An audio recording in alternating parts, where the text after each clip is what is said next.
That's my little official virtual assistant. Excellent.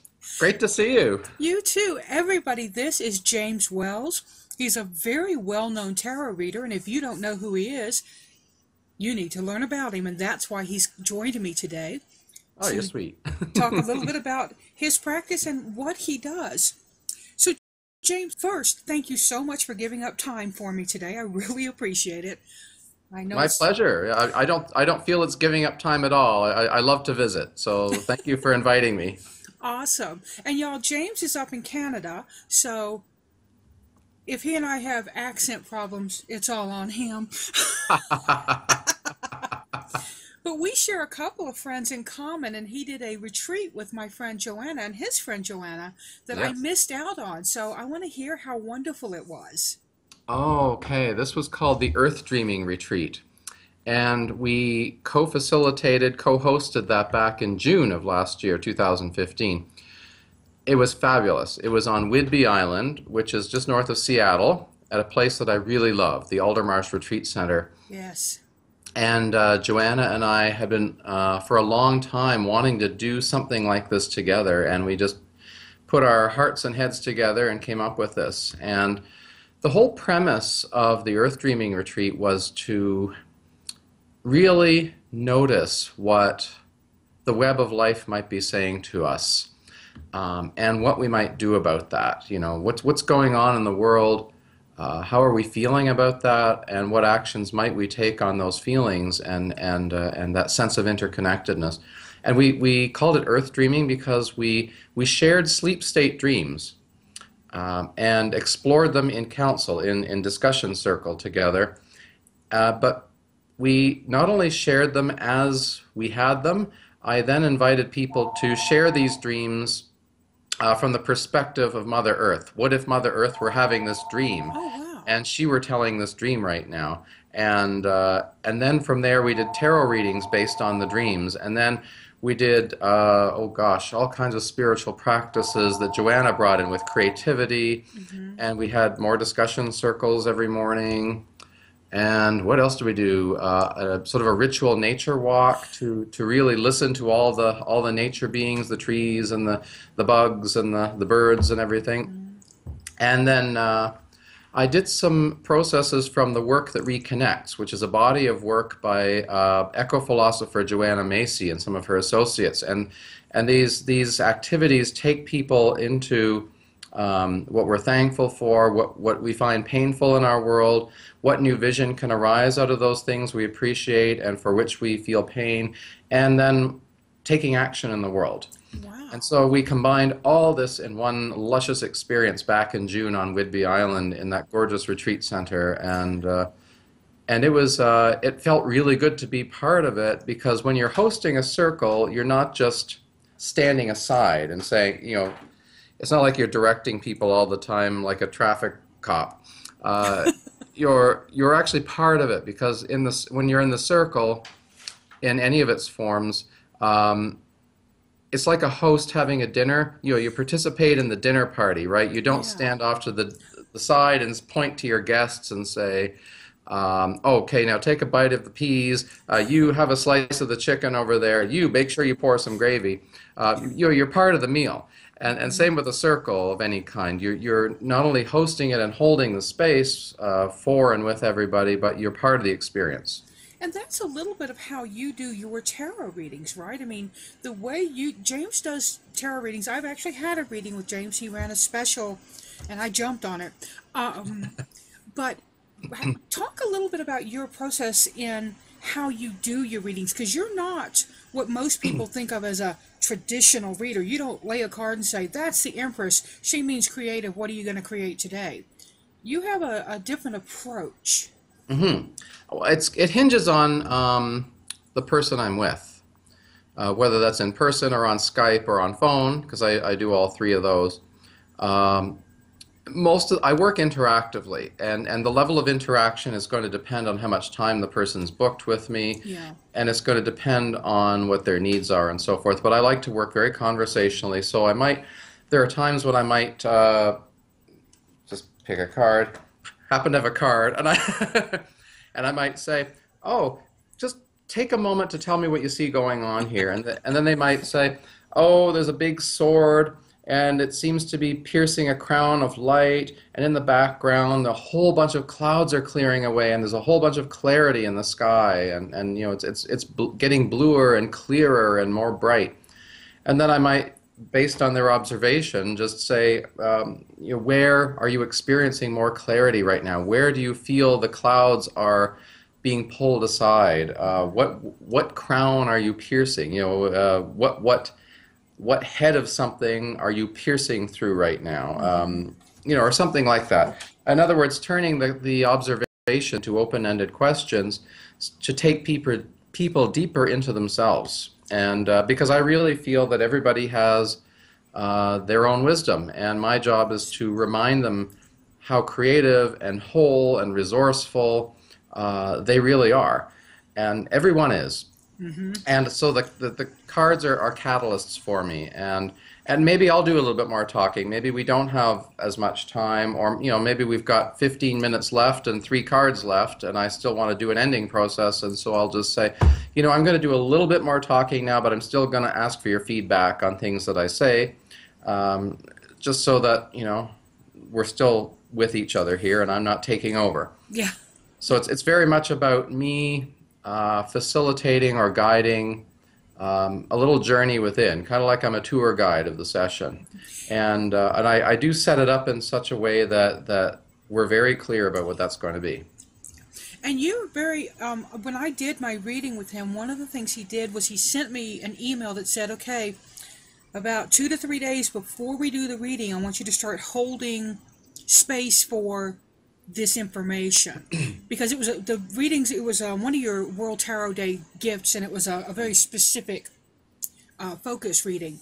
But what I really like, something you said, and this was back, James and I have known each other online a few years now. I mean, it seems like it's been forever, but I know it I know it hasn't. But he said something about, we were talking in a group about what you called yourself, whether you were a tarot reader, you know, blah, and I changed my wording to tarot conversationalist based on something you said. It was you and I want to say Thalassa and somebody else, but it was a very animated and good discussion. Mm-hmm. So, but I wanted to thank you for that, because I don't think I ever said, James, thank you for that opening up. So thank you.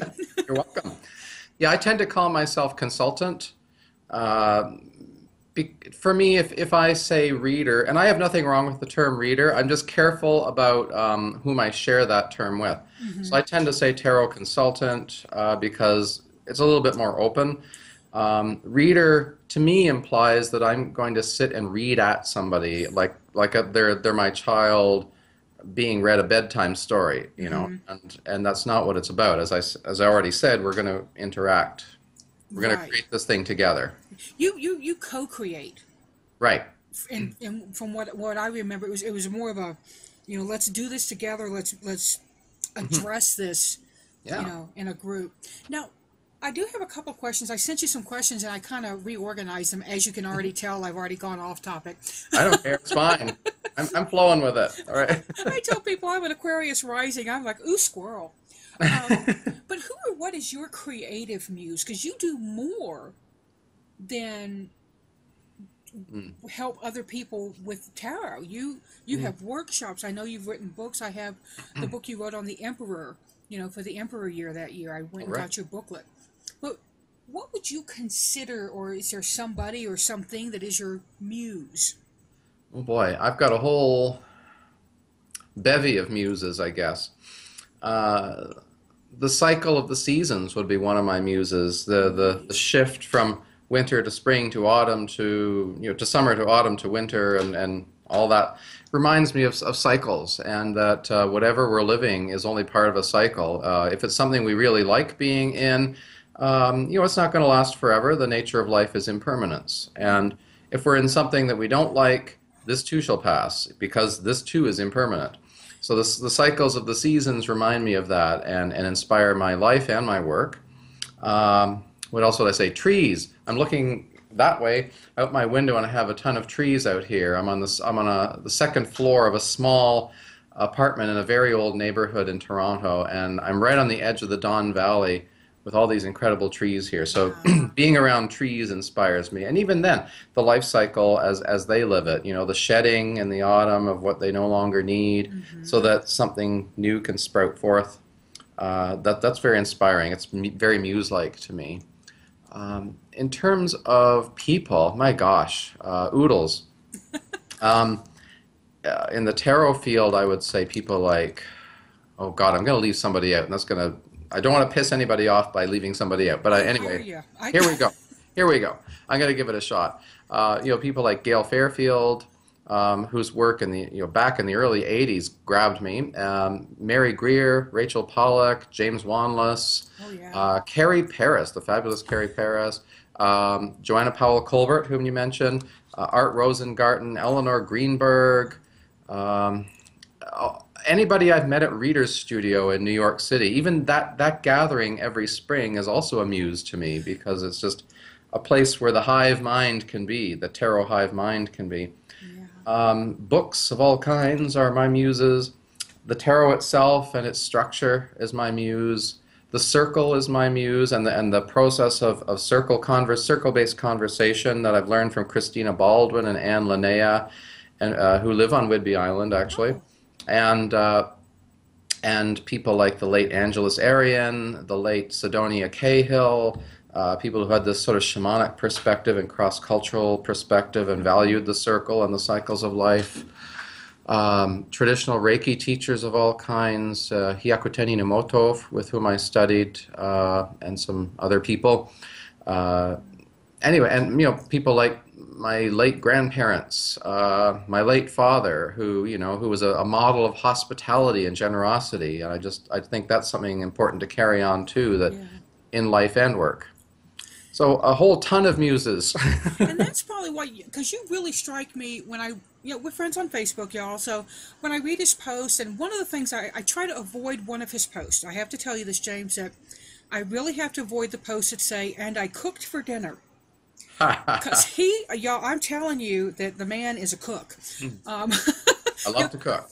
he'll put up stuff, and I'm like, oh, you know, I'm going to invite myself to his house because you create everywhere. I think you also write poetry. You do some I tarot do. poetry, Yep, yep. And some so non-tarot poetry. Yeah, I got some poetry published in a recent anthology of tarot poetry that came out a few months oh, ago or last year. the one that they just did, it was oh, who edited that? I remember hearing about it, and I haven't gotten my hands on it yet. Yeah, yeah. It's a fun collection, actually. I was Yeah. pleased to be asked to be part of that. So yeah. It looked like a really awesome group of writers. So I Oh. really, it's on my list of need to get. Mhm, Now, mhm. tell us about your most recent project. I know you kicked something off today, and I can people still get in on that, or how's that going? Sure.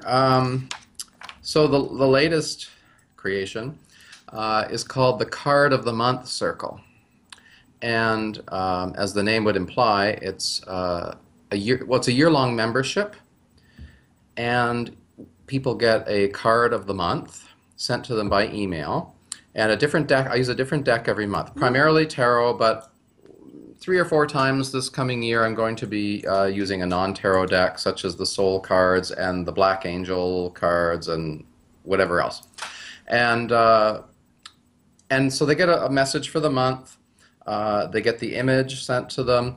And this month I sent a couple of reflective questions, so people can take the reflective questions into meditation time or journaling time or whatever they want to do. Next month I've got a very interactive idea up my sleeve for people, so that not only will they get a message from me, I'm going to trick them into getting a message from themselves, Ah, nice. uh, from their muse. And I'm not going to say what that is, how I'm going to do that. But anyway, this is year long, begins from February 1st to end of January, starting it at Candlemas, at Emboldick.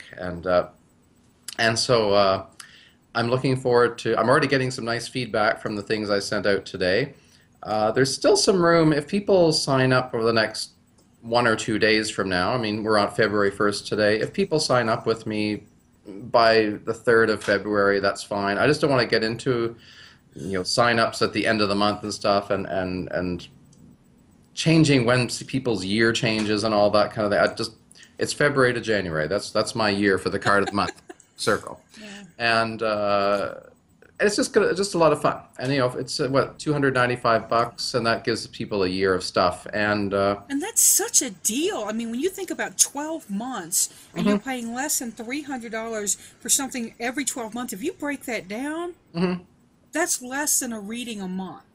Yeah, yeah. I mean, it's about the same rate as if they came to me for a 2-hour consultation. 2 hours with me is $300. So, Yeah. um, just kind of think of having a 2-hour consultation spread out over a year. Yeah. And all the other minds in, because everybody who goes into this, because you know, everybody's going to be on the same interest level, I would think. They're all, you're getting all that feedback. So it's like he's creating this ongoing circle of Yeah. tarot learning. So I really encourage people who are really wanting to learn tarot. Hmm. This is a great way to do it. And I'm always telling people, learn from as many people as you can. I agree. Because you take, I learned from Joanna, I learned from you, Thalassa, everybody, Ruth and Walt, the Amberstones, everybody I take stuff from, Hmm. Hmm. and use what works for me. Yeah, And I I agree. really admire the way you teach, so I think that people really need to have that experience. Well, thank you. Yeah, and I've got a beginner's class coming up starting February 19th for 8 weeks. So interesting you mentioned that. My Essentials of Tarot Reading class is online and on the phone.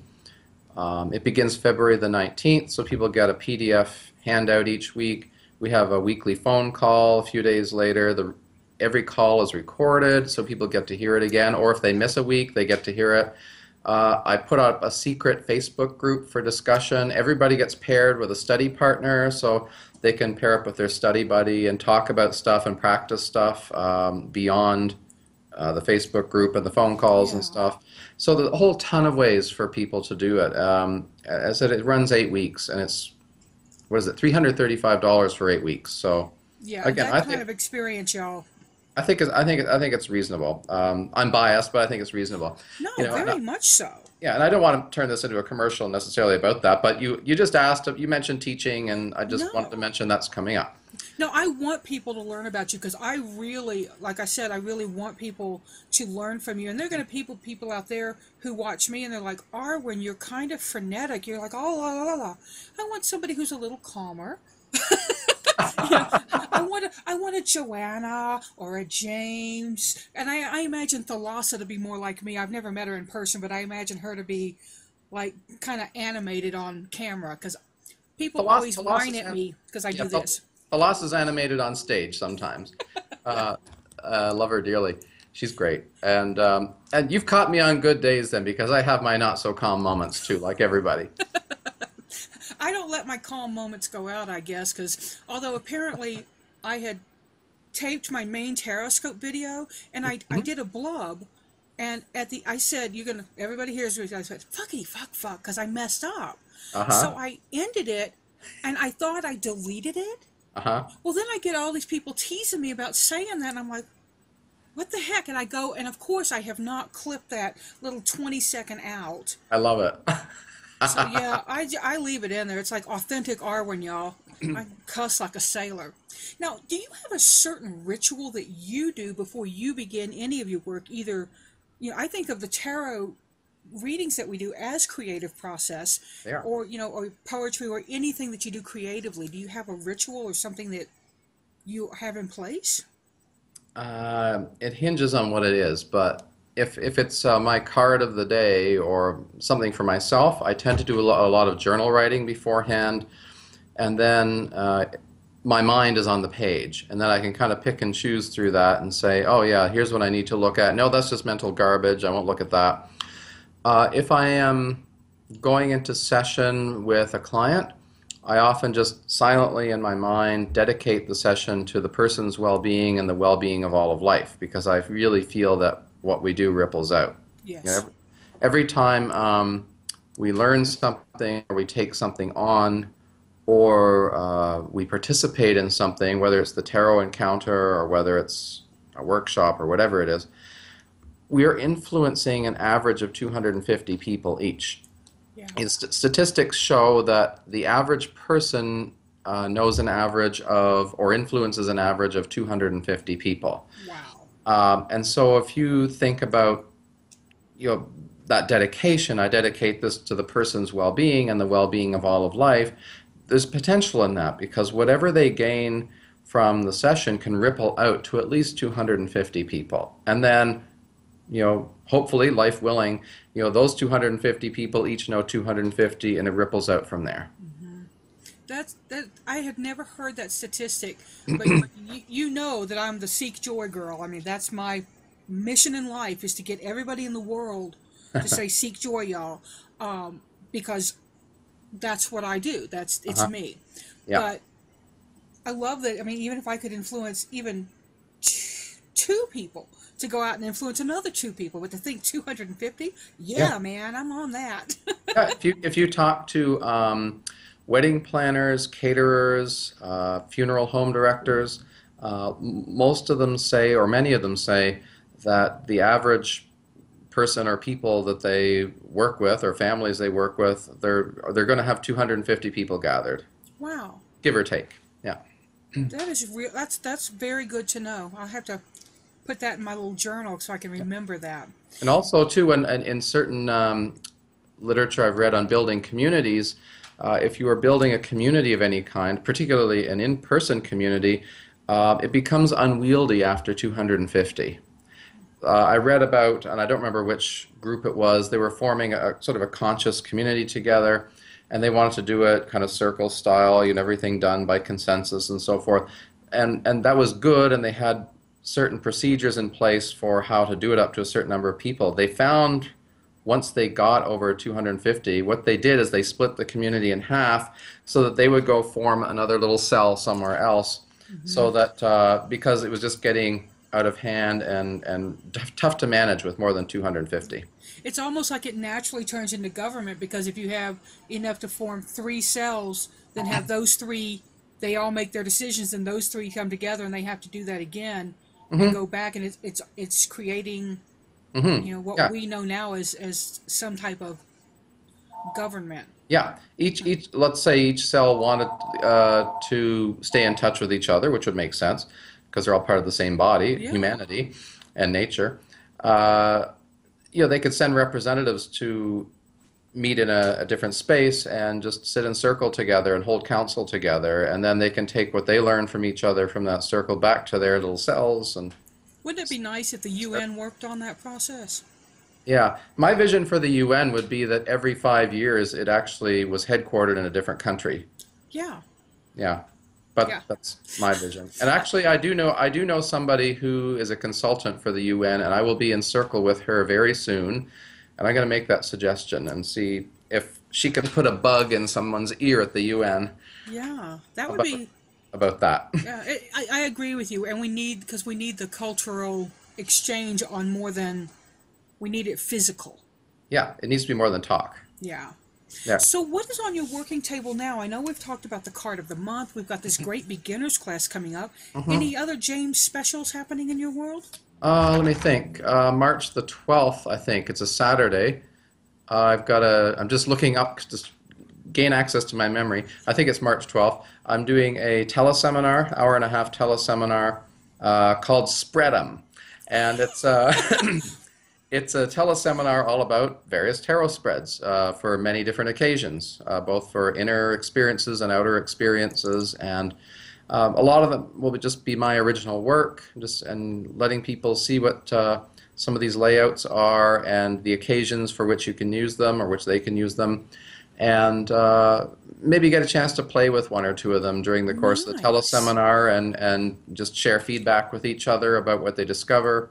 So I think it's going to be fun. It's an hour-and-a-half long teleseminar on March the 12th. March 12th. I'm going to remember that, but I'm on James's mailing list, y'all, and if you're not, valuable stuff. He used to do a newsletter that was one of my favorite monthly things because you did something you were talking about with the card of the month where you did the reflective questions. I still have a bunch of your newsletters saved because I go back to those questions every now and again to kind of, when I get stagnant or when I can't generate something, I say I need somebody else. So I'll go look up a quote. I'll go to Beth Owl, Beth Owl's daughter. love her. Yeah. We're very blessed in our tarot community, guys, because we have a working community that really doesn't. There's no. Well, there is. There's some crankiness that happens sometimes, but overall, there's a lot of Pretty good. sharing and a lot of, and if I get a client that I know that I'm not doing any good for, Hmm. I can say, here are 3 readers. Go check out Teresa Reed. Go, Hmm. see James Wells, and know that I've sent them to competent and compassionate people. Yeah, I do the same thing. If there's somebody I don't think is a fit, not because they're a bad person, but just because their needs are not what I'm able to provide, Yeah, I will pass them on to someone else or make a suggestion they go to someone else. It's their choice, obviously. exactly. I don't do medical readings, and I know Marcy Courier is a great medical intuitive. I've seen her in a workshop and worked Hmm. with her. Yeah, yeah. Yeah. So now, why? This is a business question, and it's kind of a Okay. pokey question. Why did you want to have a business? Why? What made you say, think I'll pick up the cards and be weird? Mm. Two reasons I would say, Arwen, and one of them is maybe not as noble, but it's I hate working for other people. And there's one of my super honest reasons. I am not designed to work for other people. I don't take orders at all, much less well. So there's one reason, and the other reason is I've been called to this from deep inside myself since I was a child. I've always been interested in what makes people and maybe the universe tick. Yeah. And even as a child, I was reading books at age 3, and so I was reading mythology and religion and magic and other ways of knowing and deep ways of knowing, and the tarot grabbed me at age 12, and so and I just knew that it was something I had to take out there. Yeah. Maybe I don't think ma mother wasn't sort of keen on that when I was 12 or 13 years old, but now she thinks it's fabulous. She even sends people to my website and stuff. But I guess she's kind of thinking, well, a mid-teen probably shouldn't be meeting the public and meeting goodness knows who, and I didn't have my little screening process and everything in place, but at age 12 and 13 and 15 and whatever. But Yeah. at the age I'm at now, I do. And so it's just a deep calling from within, a knowledge that this is one of my primary tools, and I've known that since I was 12, maybe even younger. And the other reason, as I said, because I hate working for other people. It's a good answer. It's a very good answer. My husband is a Chinese dragon and he's a Libra, and yeah, working for other people just, wow. It annoys the snot out of him. So we're working towards him getting his own practice. um, Uh-huh. but now, speaking of your mom and your family, how Hmm. has your own heritage influenced your path or spiritual direction? Mm. And do you Um, think it has? Some people say that, no. to a degree, yes. To a degree, no. I would say I brought up my father very briefly earlier on, who died 4 years ago, and lovely man. And he, as I said at his funeral, and I've said ever since, he was a real embodiment of generosity and hospitality and kindness, and yet fierce in his protection of us. So I would say I try to model that hospitality when people are here as guests in my living space or whether they're here as clients or students.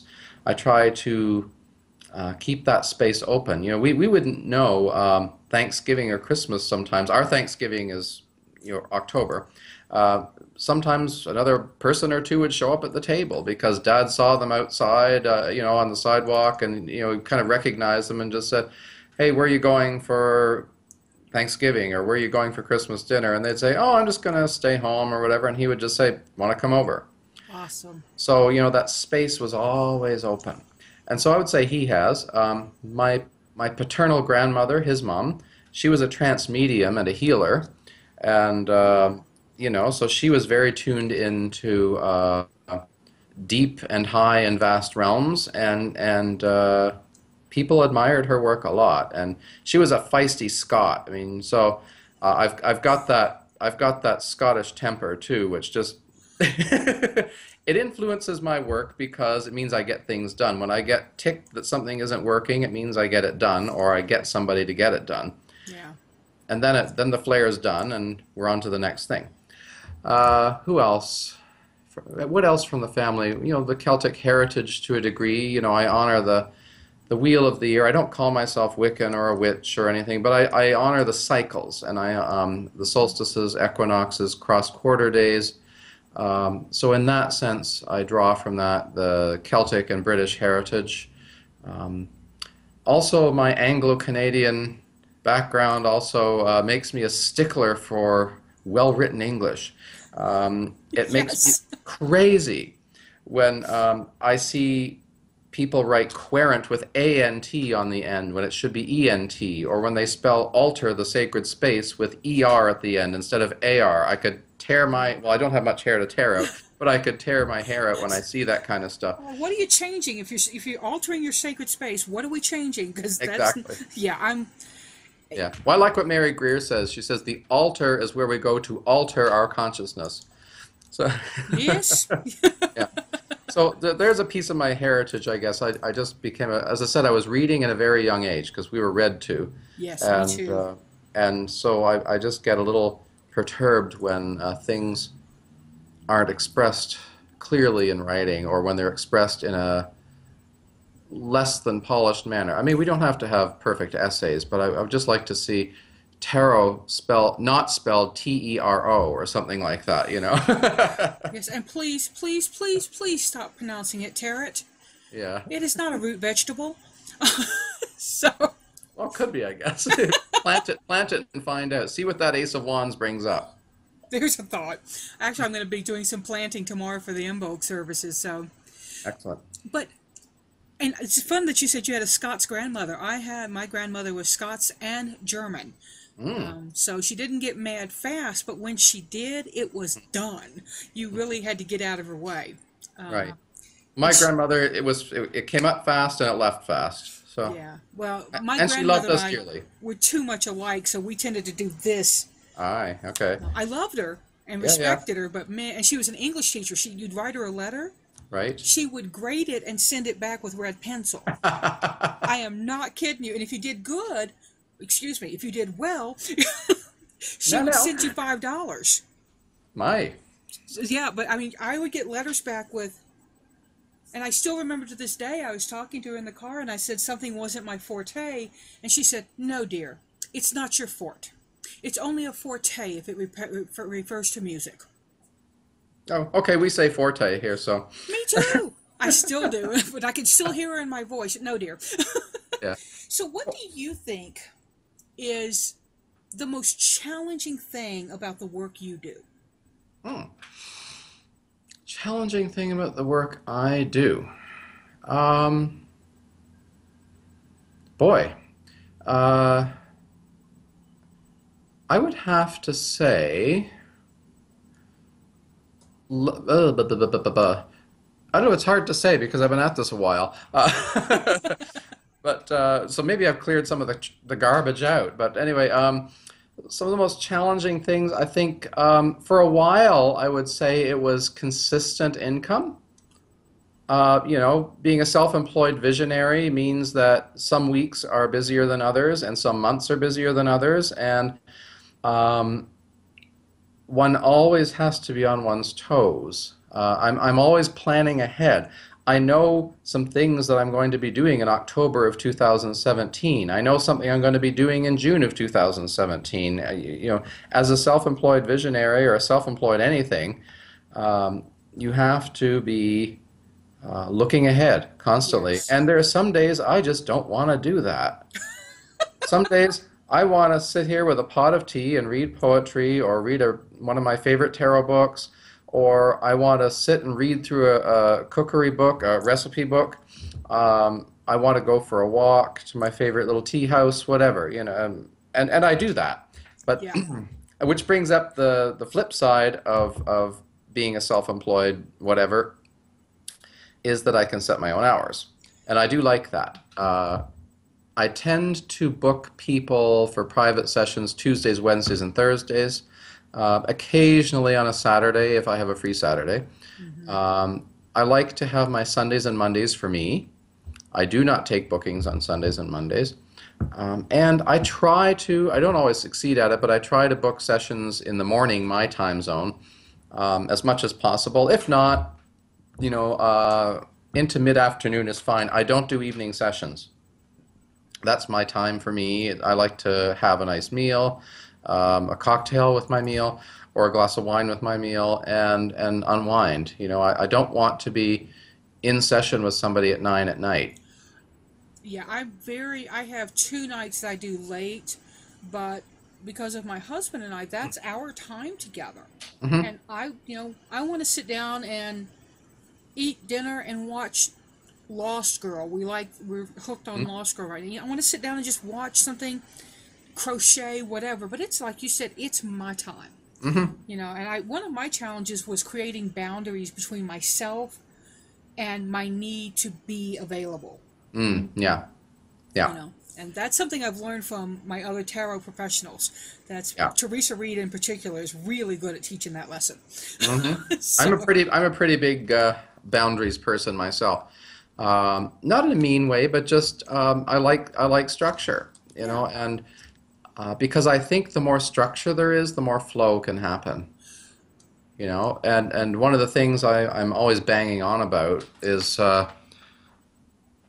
make the card fit the question or the topic. And that's a form of structure.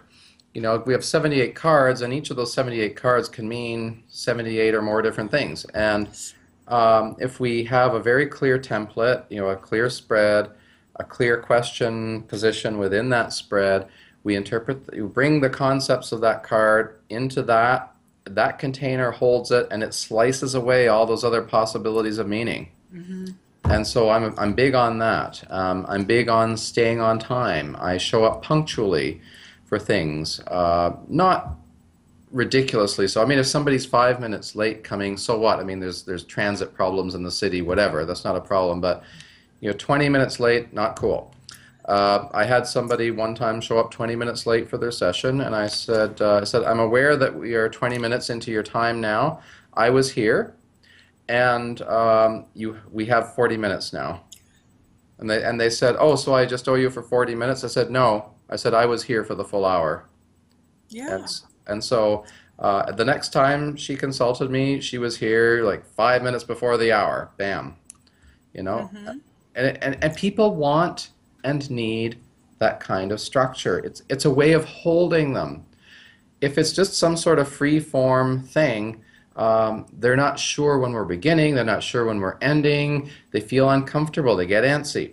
I read something on a Facebook group I'm part of about some person who, and I'm going to use the generally non-ideal term they for a singular because I don't want to specify who it is.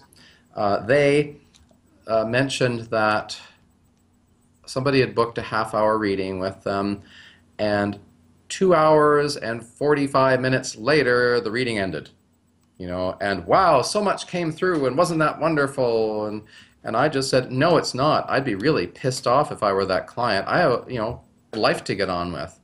And if you're like me, I charge by time. And a half hour, $80 with me, suddenly turning to 2 hours and 45 minutes, we're looking at, well, a lot.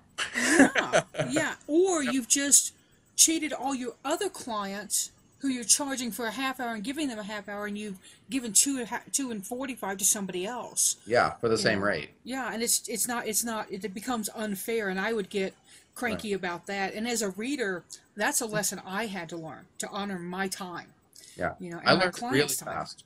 I learned it really early on. When I started working at this, many years ago, I charged $40, and that might be for half hour, 40 minutes, an hour and 10 minutes, who knows, And then I suddenly realized, wow, I'm depleting myself, I'm screwing myself, and I'm not honoring this person because they've got a life to get on with or whatever. So I finally set up a firm fee system. Yeah. And something I found in my work For me, a sliding scale didn't work. I tried sliding scale for about a year at one point because I wanted to be as fair as possible to as many people as possible. Nobody, I repeat, nobody, zero people wanted to take responsibility for choosing the amount. They said to me, well, how much should I give you? I said it was between A and B. And they said, well, how much should I give you? And so I always ended up just quoting the amount that was exactly the halfway price. And so I just thought, you know what, nobody's taking responsibility. I'm just going to set, okay, an hour is this, an hour and a half is that, 2 hours is this. Yeah. Yeah, we used to call it micey-licey. More if you can, less if you can't. And I did that for a while. And when I first started out, my readings were $5. I mean, I was dirt cheap. And it was through talking through my peers and understanding what it meant to be professional. Because before I wasn't professional, I was just reading. Yeah. And there's that change, and I lost a lot of customers because they were like, how much? And I said, well, you know, I have to honor the time and my time, and I want to make a living at this. I want to do this as part of my who I am. Yeah. So like you, I've always felt called to it, and I love that I feel like I'm helping people, even though some of them walk away and go, yeah, you confirmed things I know, and now I've got more questions. Yeah, that's good. That to me is a good reading. Yep. Book another session if you want to go into them. Yeah. You got more questions, work harder. Yep. Now let's wrap this up because I know I've taken up almost 45 minutes of your time. I'm happy with it. What is your best advice for someone who wants to do what you're doing? Well, I think we've touched on some of it already with the boundaries piece, around fees, around time, around what it is. And I think another important thing to be clear about is what it is you do. If you're a tarot practitioner, what is it you do? And, are you predictive? Are you a counselor? Are you a business advisor? Are you a relationship specialist? Do you work intuitively? Do you work systematically? Just know what it is you do. And a little activity I like to give people in a workshop sometimes, so do try this at home, is divide a page into 2 columns. At the top of the left-hand column, write the words, my tarot practice is not ... or whatever your practice is. If you've got a Reiki practice or a massage practice or a medical intuitive practice, whatever it happens to be. My such and such practice is not ... And then do a brainstorm list of all the things you feel and know your practice is not or is not about. And leave some space in between them. Just write down the page. Take 2 or 3 pages if you need to. Do that left-hand column. Pardon me. My practice is not left-hand column. ... And then when you've done that, at the top of the right-hand column, the opposite column, write therefore my tarot practice is ... or what my whatever practice is ... And then write all the opposites of what you wrote in your left-hand column in the right-hand column. And you can use the verbiage, the language, the nouns, the verbs, the adjectives from that right-hand column about what therefore your practice is to help tell people what it is you do. Yeah. If we focus too much on what it is we don't do, they're going to say, well, they don't really know much, do they? It's okay to say, I sometimes say, well, this isn't like Madame Lazanga on the street corner, but, Madame Lazanga on the street corner is perfectly fine if you're looking for some entertainment. I work more as a counselor and coach with the cards, and I want to provide an experience in which you have some kind of aha or insight that allows you to make cleaner choices so you can create your life with more awareness and more consciousness.